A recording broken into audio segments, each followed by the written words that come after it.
est de retour pour la seconde partie de l'émission avec toujours autour de la table Guillaume Dard, Éric Heyer et André Lescou-Pietri. On va parler Europe durant la seconde partie de cette émission avec beaucoup de sujets. Il y a beaucoup de papiers intéressants aujourd'hui André met de sa casquette dans la presse. Ouais, on va commencer avec André d'ailleurs.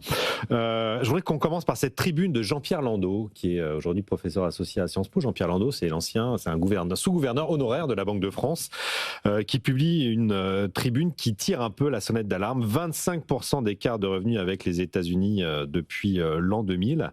L'Europe est en grand péril. Et il cite tous les différents décrochages industriels, tech de l'Europe par rapport au reste du monde, aux États-Unis comme de la Chine d'ailleurs.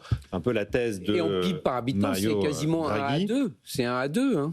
Et le PIB par habitant, l'écart de revenus, c'est donc 25... Non, 50, parce que ça, c'est la variation depuis 2000. On était à peu près équivalent en 2000. On était à Sur peu le près PIB par équivalent en 2000. Après, il y a aussi le taux de change à prendre en compte qui limite... En pouvoir d'achat, ils étaient au-dessus. Voilà.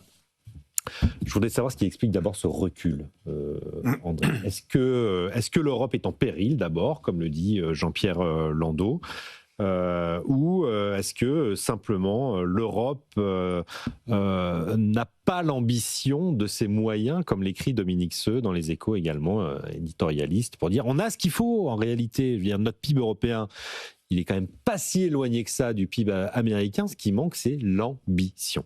Oui, je pense que c'est surtout la capacité d'exécution. Vous voyez, le grand défaut du rapport Draghi, et Dieu sait que je suis un fan, en plus il a eu la gentillesse de nous citer abondamment dans son rapport, c'est qu'en fait il n'y a pas de plan d'exécution.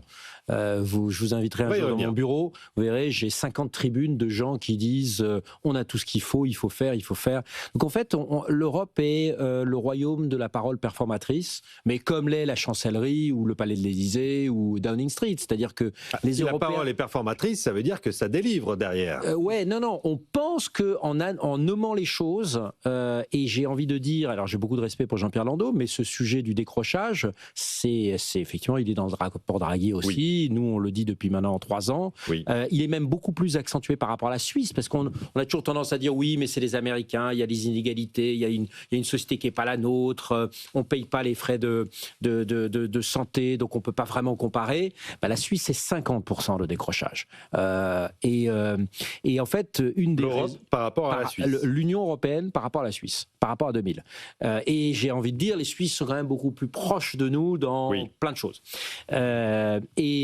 Non, et je crois qu'aujourd'hui, il y a un sujet, c'est que surtout sur la politique industrielle, la politique de défense, on est 4 ans après l'invasion de l'Ukraine et on a toujours une capacité de défense où on fait qu'on est dépendant des Américains. Donc, ça serait un très long débat, mais je pense qu'aujourd'hui, le vrai sujet, c'est qu'on a en charge, on va dire, de politique publique, des personnes qui, en fait, n'ont pas une grande compréhension de ce que veut dire la mise en œuvre.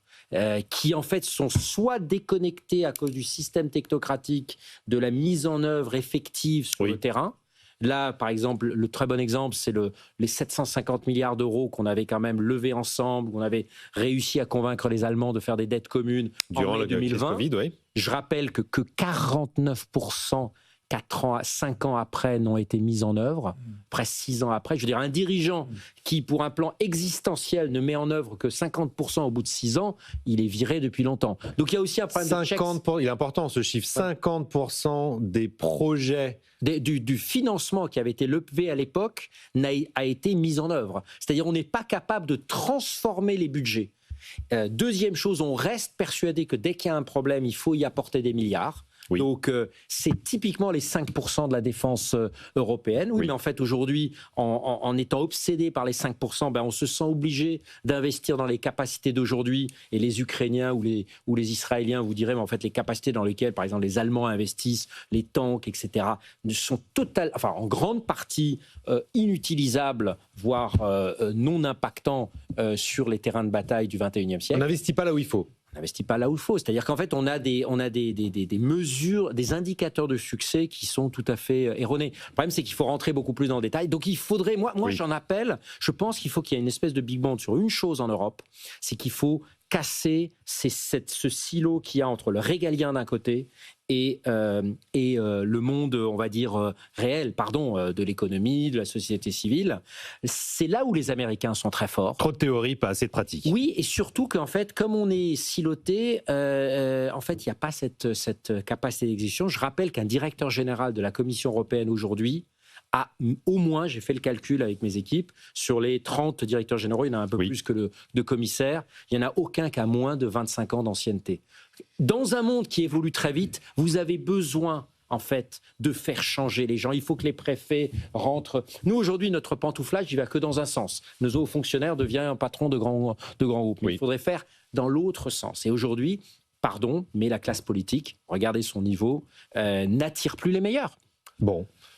Guillaume Darel, en même temps au niveau européen, on parle maintenant de puissance, on parle de préférence européenne, on parle mais le Groenland va quand même être repris par les Américains. C'est encore beaucoup plus grave, c'est un problème de mindset, c'est un problème civilisationnel. On est confronté, on a cette révolution numérique qui grosso modo existe depuis 50 ans, qu'on a à peu près abordé au même niveau que les États-Unis, et on a complètement perdu le terrain avec le PC dans les années 80, avec Internet dans les années 90, et là on sent l'accélération sur l'IA et sur d'autres domaines. Et peut-être un point, la croissance américaine sans les géants de la tech est aujourd'hui quasiment flat. Oui. Voilà. Donc ça, il faut le rappeler. C'est un problème civilisationnel et on est confronté à un risque, mais comme la Chine a connu au début du 19e siècle, qui était la première puissance du monde, comme l'Empire turc qui était la première puissance d'Europe, et qui se sont effondrés parce qu'elles n'ont pas suivi la révolution industrielle et militaire de l'époque, qui a fait qu'ils ont basculé. Et à qui on a imposé des traités inégaux, ce qui est en train de nous arriver. C'est exactement ce que Trump va nous imposer. C'est quoi l'histoire du mindset ? C'est un problème de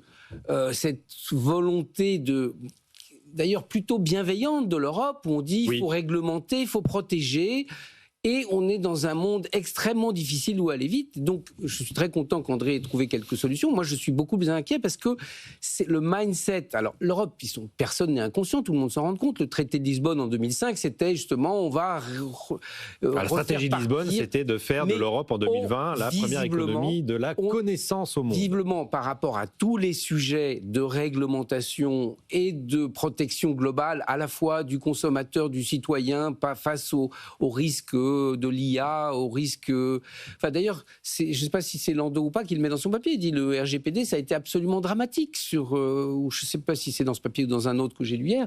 C'est dramatique l'influence que ça a eu sur le mindset, on a protégé contre tout et on ne crée pas assez. Donc, comment sont il y a une révision, la politique de protection des données majeure qui va arriver en Europe dans les tout prochains jours. Comment sont tirés les Japonais ? Ils avaient un shogunat qui existait depuis 2 siècles, ils ont viré tout, ils sont passés à l'époque Meiji, ils sont allés à voir, mais donc l'Europe est face, je crains que André soit trop optimiste et que le problème d'exécution soit insoluble. Alors Guillaume, si vous êtes le premier à dire que je suis trop optimiste, souvent, pour faire ce que disait Eric tout à l'heure, on me considère comme pessimiste parce qu'en fait je pense qu'il faut surtout être réaliste. C'est-à-dire aujourd'hui, nous n'avons pas...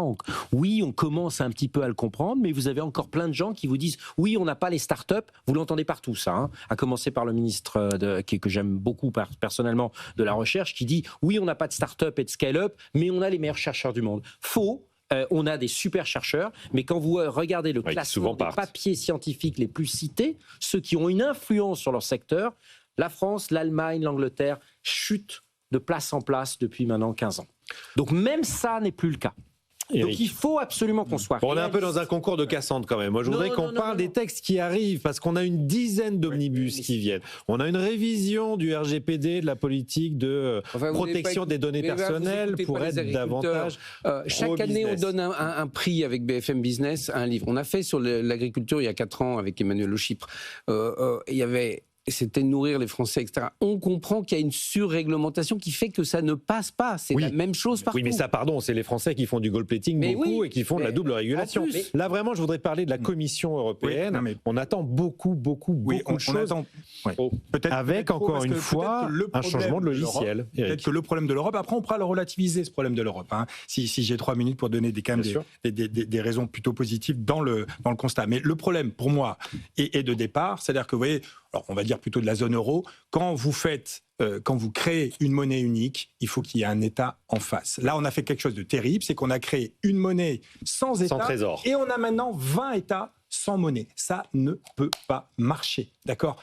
Voilà, il va falloir qu'on choisisse. Soit on redonne une monnaie à chacun des États, donc c'est le souverainisme, et tout le monde reprend, et donc c'est la sortie de la zone euro. Soit, on construit un État en face de l'euro, de cette monnaie. Pourquoi ça Personne ne peut pas marcher ? Personne ne veut ni de l'un ni de l'autre.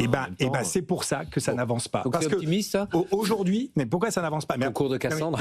Mais pourquoi ça ne marche pas ? Ça ne marche pas parce qu'on ne parle pas d'Europe. Vous voyez, c'est les Allemands réfléchissent en allemand et regardent leur balance commerciale de leur côté, leur déficit et leur croissance. On fait pareil en France, on fait pareil. Vous voyez, aux États-Unis, on ne regarde pas l'Arizona, la Californie ou le Texas, on regarde les États-Unis. Donc, du coup, pourquoi donc là, tant qu'on raisonnera comme ça ne marchera pas, d'accord ? Et on a cru qu'il suffisait de faire cette Europe économique et le politique suivra. Oui. Ça ne marche pas. Et on s'est dit, et c'est là où j'aurais une petite nuance par rapport à Guillaume, c'est pas la réglementation le problème, c'est qu'on a cru que la concurrence libre et non faussée, et on est la zone de la concurrence libre et non faussée dans le monde, ça suffirait. Ça suffirait à avoir une prospérité et du pouvoir d'achat qu'on pourrait distribuer à tout le monde. Non, il va falloir aussi une politique industrielle qui est rattachée à cette politique. Est-ce qu'on n'y vient pas à cette politique industrielle ? On est revenu quand même les choses avant. Alors doucement, parce qu'il faut se mettre d'accord à 27. Mais attention, pourquoi les éléments positifs ? C'est que ça a marché cette politique. On est la zone européenne la plus compétitive si on regarde les balances courantes. On est excédentaire de nos balances courantes. On a 4 points de PIB d'excédent depuis 15 ans. Et c'est peut-être ça même le problème, vous voyez, c'est que tous les pays de la zone euro veulent être excédentaires de leur balance commerciale. On pense que la croissance, ça doit être tiré par l'extérieur, point barre. Oui. Ça ne marche pas. Vous voyez, là, on est rentré on devrait aller bien, alors, la France, puisqu'on est en déficit. Non, on est à l'équilibre. La France, elle a une balance commerciale, une balance courante, pardon. Oui. À l'équilibre en 2024. Donc, non, mais encore une fois, je ne dis pas que c'est que, globalement, penser que la croissance économique ne peut venir que de la concurrence et des excédents commerciaux, d'accord ? C'est un peu l'Allemagne, etc. Ça ne peut pas marcher, d'accord ? Ça peut marcher à court terme, mais à long terme, il y a des autres, parce que quand il y a des zones excédentaires, il y a des zones déficitaires. Les zones déficitaires disent, c'est terminé, on ne veut plus de ça, et les États-Unis disent, non, on n'en veut plus. Et donc, moi, je pense qu'il faut changer dans l'état d'esprit. C'est plutôt, allez, sortons que de la concurrence libre et non faussée, mettons un peu de politique industrielle, acceptons des monopoles de temps en temps. Vous voyez, on ne veut pas, nous, des géants du numérique parce qu'ils sont en position dominante. Il va falloir maintenant accepter, si on le veut, une partie de monopole et donc de prix plus élevés. Ok, le consommateur, peut-être, y perdra, mais il y aura peut-être un peu d'emploi qui reviendra dans la zone. Et peut-être, vous voyez, il va falloir, comme le font les États-Unis, à un moment, investir dans les bons endroits, mais avoir de l'argent public. Vous voyez, quand Biden fait l'Inflation Reduction Act, ça coûte aux finances publiques à court terme, mais c'est un investissement. Et donc, vous voyez, se dire zéro déficit, d'accord, c'est peut-être pas la bonne façon de réfléchir. Il va falloir se dire, on accepte des plans de relance, mais des plans de relance qui sont associés à des investissements. C'est ce qui se passe en Allemagne, ça arrive. Oui, mais d'accord, ça arrive, mais ça se passe en Allemagne. Vous voyez, le problème, c'est qu'il faudrait qu'on réfléchisse au niveau européen et qu'on se dise, on doit être effectivement, comme le pacte de Lisbonne en 2000, on doit être la zone de la connaissance. Et donc, ça va changer d'état d'esprit. Est-ce qu'on peut y arriver, André ? Oui, alors si on veut des choses très très concrètes, je pense que sur l'aspect, il y avait quelque chose de très juste qui était dit chez vos collègues de BFM TV hier soir. Il y a un agriculteur qui parlait, je crois, soit au Premier ministre, soit à la ministre de l'Agriculture. Simplifier, mais vous ne savez pas faire. Je pense effectivement qu'aujourd'hui, pardon d'être simplifier, c'est compliqué. D'être aussi cash, mais je pense qu'aujourd'hui, il faut avoir un spoil system, c'est-à-dire que quand vous avez un nouveau gouvernement, la première couche d'administration centrale, la deuxième couche d'administration centrale, elle part, elle est très compétente, elle saura faire autre chose, surtout qu'on a dit qu'il y avait un problème d'emploi sur certains aspects critiques, et il faut radicalement changer. Aujourd'hui, on a des gens qui, depuis 20 ans, et c'est le cas à la Commission. Moi, quand j'entends qu'il va y avoir un Data Act, non, il faut surtout pas empiler, parce qu'en plus, la plupart des réglementations européennes actuelles sont contradictoires entre elles, entre le Data, le DMA, le DSA, le Cloud Act, etc. Ça devient un enfer. Il faut passer un coup de balai. C'est précisément le programme de la Commission européenne en 2026 avec 10 textes omnibus qui ne sont là que pour simplifier. Oui, mais il faut C'est lire bien les la textes direction. omnibus. Il y a même eu des commissions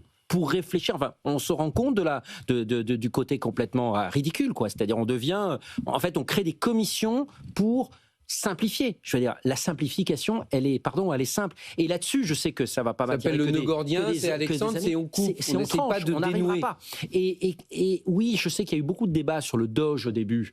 Il n'a pas eu d'impact. Mais le fait est, quand vous voyez ce qui se passe aujourd'hui au ministère des Armées, au ministère de la Guerre américain, ils éliminent toutes les commissions. Alors, ils jettent parfois le bébé avec l'eau du bain. Afuera, c'est Milei, quoi. Faut trancher. Mais à un moment, sinon, le sac de nœuds est... L'autre chose qu'on oublie, c'est qu'en fait, la seule chose qui compte dans le monde aujourd'hui, c'est la vitesse. Et ma grande frustration par rapport au gouvernement actuel, c'est que le président, quand il avait lancé son plan France 2030, il avait eu cette phrase très choquante parmi les scientifiques qui est « une bonne décision 6 mois trop tard ne vaut rien ». Mais en fait, c'est le cas. C'est aujourd'hui, en fait, les sociétés qui aujourd'hui s'en sortent, c'est les sociétés qui imposent leur agenda. Aujourd'hui, nous, en Europe, on est purement réactifs. Et même Omnibus est une réaction. Il faut qu'on reprenne l'initiative. Et là, je viens à l'aspect stratégique. Aujourd'hui, la fuite vers les extrêmes de nos concitoyens, de nos électeurs, elle vient du fait qu'il n'y a pas de projet. Il faut qu'il y ait 2-3 projets. Et pardon, Europe fédérale, Europe, ça, c'est pas des projets enthousiasmant. Qu'est-ce qu'on veut faire ensemble? Quel type d'industrie? Quel type d'emploi? Quel type de valeur? Quel type de grands projets Après, vous avez dit ensemble. Ensemble, ça veut bien dire qu'on ne réfléchit pas. Oui, mais regarde le projet de chasseur unique franco-allemand complètement. En fait, on est dans la technique qui fait quoi? Au lieu de dire, mais on est dans le pouvoir. On a besoin. Quelle est la mission sur laquelle les Français et les Allemands ont besoin d'un chasseur commun? Eh bien non. Comme on laisse aux politiques le soin de déterminer la mission, là pour le coup, il faut faire confiance. Et on est au cœur du sujet. Je crois que la Commission européenne ne fait pas confiance à la société civile. Le pouvoir central français ne fait pas confiance. Et le gouvernement fédéral allemand n'a pas la confiance des Länder. Donc vous voyez, si vous n'avez pas ce sujet de confiance dans notre société, c'est mort. Bon, je crois qu'on a compris quand c'est très compliqué. Et Alexandre l'a fait avec le nœud gordien. Et le nœud était impossible à dénouer. Il l'a tranché. Donc ça fait 2500 ans qu'on sait qu'il faut des ruptures qui soient beaucoup plus brutales. On est dans un monde darwinien et schumpeterien. Raphaël, vous en parlez souvent quand vous parlez de l'industrie automobile chinoise. Il y a 70 entreprises chinoises qui se sont mises en concurrence. L'État a laissé faire, puis à un moment... Et il y en aura 3 à la sortie. Mais d'abord, il y en a eu 70. C'est-à-dire ce qui s'est passé aux États-Unis. Dans les années 60, il y avait 100 marques automobiles. Et c'est ce qui s'est passé au début du XXe siècle en France. Donc, ce qui est très complexe pour nos mentalités organisationnelles, on a une sorte d'empire romain à Bruxelles, d'empire carolingien, si on veut, et qui pense qu'il peut arriver à gérer en organisation. On est trop marqué par l'histoire Airbus, mais Airbus, c'était un cycle. On comprenait d'abord ce qu'il fallait faire, c'était un avion, puis de mieux en mieux, et ça peut se faire avec des investissements et une durée long terme. Dans ce monde numérique, ça ne s'organise pas. C'est pour ça que la réponse classique, c'est on va s'organiser, on va faire un plan, il faut de l'argent, il faut soutenir. Ça a été ce qui s'est passé pour SpaceX. Parce que d'ailleurs, je me demandais pourquoi on a réussi pour l'avion avec Airbus, on n'a pas réussi sur le spatial, qui est une catastrophe. C'est un modèle quasiment unique, Airbus. C'est vrai qu'à chaque fois, on parle des Airbus. Mais c'est quasiment unique. Et sur le spatial, ça n'a pas marché. Oui. Et ce qu'on a compris maintenant, c'est qu'il faut donner de l'argent à ceux qui réussissent. Je crois que c'est la seule solution. C'est un peu l'idée de la BPI qu'il a assez bien fait. S'il dit, si le privé y va, j'y vais. Mais penser que ça va être un plan stratégique, des réglementations au milieu, mais vraiment... Après, je ne suis pas persuadé qu'en nationalisant l'économie française, comme on le fait aujourd'hui avec les startups, et comme les fonds d'investissement, aujourd'hui 40% des fonds d'investissement français sont investis par la BPI, elle comble un trou, mais à un moment, il faut qu'elle sache s'en sortir. Et ça, c'est très difficile. Il faut trouver des gouvernants qui impulsent et qui sachent se retirer. On adore impulser, mais une fois qu'on a le pouvoir... on est monopolistique. Il faut désétatiser l'économie. Oui, et sans être un ultralibéral. Je crois que l'État doit être sur le cœur de ses missions. Moi, j'ai des enfants de 7 et 11 ans et je suis effondré de voir aujourd'hui qu'on n'investit pas sur les deux seules choses qui comptent pour, à nouveau, un projet d'avenir. C'est l'éducation et la recherche. On y revient. C'est les deux trucs qui, lors du coup de rabot de Gabriel Attal en 2024, qui avaient été les plus touchés. Là, je ne sais pas pourquoi tout le monde n'est pas dans la rue. Et qu'on a encore des politiques qui sont des ministres de l'Éducation nationale qui se promènent dans le monde politique alors qu'ils ont sabré notre avenir. Oui. Bon, je serais d'accord avec ce dernier point, et je pense que la bonne politique de l'offre, c'est celle-ci. D'accord ? C'est ça qui va nous permettre d'avoir des effets à long terme. C'est pas forcément qu'une politique uniquement fiscale. Il va falloir aussi investir dans l'éducation et la recherche. Il y a la compétitivité coût et hors coût. Dans le bilan, moi, encore une fois, on a l'impression de dire on décroche, les États-Unis tout va bien et l'Europe tout va mal. Moi, je pense qu'il faut quand même relativiser Non, tout va pas bien aux États-Unis, mais nous, on va mal. Non, alors, cette photographie, il faut la relativiser. D'abord, comment cette croissance, ce PIB par tête se fait aux États-Unis ? Quand même au coût de 2 déficits. Déficit de la balance courante, on a dit 4 points de PIB de déficit, et déficit des finances publiques qui est par rapport à 1 000 milliards de déficit aux États-Unis. Par rapport à l'Europe, vous voyez, il y a la dette publique qui est à 125 points de PIB. Les déficits, là, ils sont à 7 points de déficit, d'accord ? Et ils vont continuer à être à 7 points de déficit. Donc, vous voyez, attention, l'Europe, je ne parle pas de la France, là, je parle de l'Europe. Là, l'Europe a à la fois des excédents de la balance courante et ils ont des déficits qui tournent aux alentours de 3. Donc attention, c'est pas financé aux États-Unis. Donc ça, c'est quand même le premier point. Ensuite, c'est des moyennes. Vous voyez, et donc souvent on entend dire donc du coup les Américains sont plus riches que les Européens. C'est faux. Vous voyez, là, l'OCDE parle de richesse. Vous voyez, alors, quand vous regardez la richesse.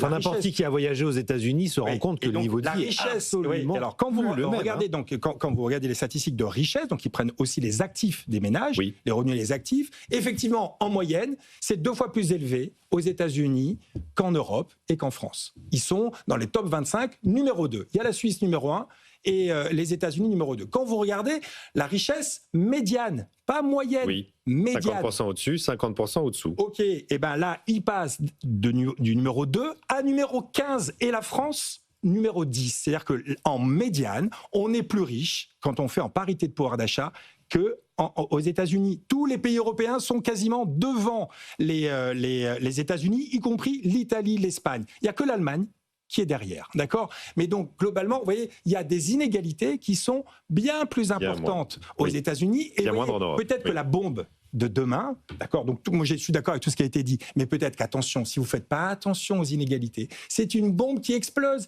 et ça met en place des partis populistes qui prennent des mesures de protection qui n'ont aucun sens économique et qui peuvent mettre en péril la croissance de demain. Donc, attention à pas non plus décrire les États-Unis comme quelque chose d'extraordinaire en termes de... Non, on a clairement la courbe en K, c'est-à-dire qu'on a les plus riches qui, grâce aux tax cuts, grâce justement à leurs investissements dans la bourse, ont bénéficié massivement de l'explosion de la bulle tech et le médian plus bas qui, là, lui, a perdu du pouvoir d'achat. Et effectivement, les démocraties, il faut toujours le rappeler, elles sont fondées sur la classe moyenne. Quand la classe moyenne s'effondre, en fait, vous avez une concurrence entre les partis extrêmes de droite et de gauche. Mais je pense que c'est un danger qui, aujourd'hui, menace très fortement l'Europe également. Vous le voyez clairement en Allemagne, où vous avez quand même encore, vous le signalez avec l'aspect médian, mais je pense qu'en France aussi, c'est cette classe moyenne aujourd'hui, que ce soit sur les sujets... Alors on voit la colère, ça c'est évident, il y a un tassement sur les salaires. On comprend, c'est le risque de rupture de toutes les sociétés. On le voit, pour aller dans votre sens, à New York, effectivement, ça a été une volonté, parce que c'est trop dur pour les jeunes de vivre à New York, et effectivement, il y a donc on a un risque de rupture à peu près dans toutes les sociétés occidentales, dans tous les pays démocratiques occidentaux, Grande-Bretagne, France, Allemagne, États-Unis. Simplement, ces ruptures, il y a des cas où c'est une catastrophe absolue et il y a des cas où les ruptures permettent de repartir. C'est ce qui s'est passé. Chaque crise est une opportunité. Non, mais prenons le Japon, c'est horrible à dire, mais il y avait des samouraïs avant. Hop, on a zigouillé tous les samouraïs. Alors, c'était pas drôle d'être samouraï. Donc, de temps en temps, les ruptures permettent d'aller dans le bon sens et on voit bien, on est face à ce phénomène. Tout le monde, tous ceux qui y réfléchissent se disent, est-ce que ces ruptures qui sont en train d'avoir lieu... On a l'exemple de Trump. Trump, c'est un exemple de rupture aux États-Unis. C'est très violent par rapport à ce qui s'est passé. Est-ce que c'est une rupture, Donald Trump ? Parce qu'il finalement, il applique de manière un peu plus spectaculaire et violente que ses prédécesseurs une politique isolationniste, mais qui a commencé sous Barack Obama en réalité. C'est globalement violent. des gens qui reviennent des États-Unis, dire voir tous ces gens de ICE qui se promènent pour voir s'il n'y a pas, qui font la chasse aux gens qui sont clandestins, c'est très violent, c'est très difficile. Donc on ne sait pas si ces moments. Ce qui est clair, c'est qu'on est à un moment de rupture. D'ailleurs, c'est pas complètement anormal post cette grande épidémie mondiale, la fermeture totale de 90% du monde, avoir enfermé dans une cocotte minute, à la sortie de la cocotte minute, il se passe des choses. Et donc, on est dans cette phase pré-révolutionnaire dont il faut espérer qu'ils se passeront bien. Et pour conclure, je pense que c'est pas en faisant des omnibus en 3 ans qu'on va régler quoi que ce soit. Alors, on le voit dans l'industrie de la gestion, pour parler de l'AFG, c'est incroyable le degré de complexité qu'on a donné en Europe qui fait que c'est en train d'ouvrir la porte complètement aux Américains, l'industrie de la gestion américaine qui avait la même taille en 2007 que l'industrie européenne est maintenant 4 fois plus grande et si on a autant de réglementation, ce sera 10 fois plus grande. Vous répondez à ma question, est-ce que l'Europe est en train d'ouvrir les yeux? Question finale, est-ce que l'Europe est en train d'ouvrir les yeux? Et dans 5 ans, l'Europe aura-t-elle gagné ou perdu la bataille industrielle? Je vois que vous n'êtes pas très optimiste. Attention, Éric. Le résultat, puis André. Si les États-Unis en PIB par tête augmentent par rapport à l'Europe, c'est pas lié à l'industrie. Alors pour le coup, le pays qui s'est le plus désindustrialisé, si vous regardez, part de la valeur ajoutée industrielle sur le total, c'est les États-Unis. L'on regarde en termes emploi ou valeur ajoutée. Veut faire marche arrière. Vous voyez pourquoi, et ça a été dit par André, c'est les 7 magnifiques qui font, et c'est pas de l'industrie, c'est dans les services. La Chine va faire toute l'industrie du monde. C'est pas la bataille, elle se passe pas sur l'industrie. On aura quelques points de force. C'est une révolution numérique. Donc on est d'accord. Donc c'est pas l'industrie le responsable. Et moi je pense qu'aujourd'hui quand même on peut être un peu optimiste parce que vous voyez les Allemands commencent à se dire attention, le parapluie militaire n'est plus là, il va falloir se mettre avec les Français et pourquoi pas les Britanniques. Et vous voyez, c'est comme ça qu'on ramène un peu les Britanniques en Europe. C'est plutôt bien qu'on essaie de réfléchir ensemble à une défense européenne. Et je pense que de plus en plus Trump, en fait, qui est un peu brutal, extrêmement brutal, nous permet de faire bouger réfléchir, de se dire attention, on va réfléchir maintenant en bloc armé. Il y aura le bloc américain, il y aura le bloc chinois. Faisons le bloc européen, sinon effectivement on va être en difficulté. Mais les Allemands devraient le comprendre, ça. En 30 secondes, André. Un très bon exemple, la guerre en Ukraine, ça fait 4 ans. Et Trump 2, ça fait que 1 an, mais c'est quand même depuis Trump 2 qu'on a pris conscience que si on ne se protégeait pas, c'était nos sociétés qui étaient vitalement en danger. Point numéro 1. Là où je deviendrai totalement optimiste, c'est si on arrête de mesurer l'efficacité des politiques publiques aux milliards investis, mais à la montre, à l'efficience de l'euro dépensé. Et surtout au chronomètre avec lequel on le met en œuvre. La vitesse est aujourd'hui le facteur clé de succès. La vitesse. Facteur clé, accélérant. Et de la liberté d'entreprise. La liberté et toujours. La transition écologique. Allez, tout le monde a dit c'est bon dont on n'a pas beaucoup parlé, c'est vrai. Merci à tous les 3 d'avoir participé à cette émission passionnante, disponible en podcast et replay sur l'application et le site bfmbusiness.fr. Tout de suite, c'est Antoine Rigauderie pour Tout pour investir. Quant à moi, je vous retrouve demain, même chaîne, même heure, 10h à 11h en direct sur BFM Business. Très bonne journée à tous.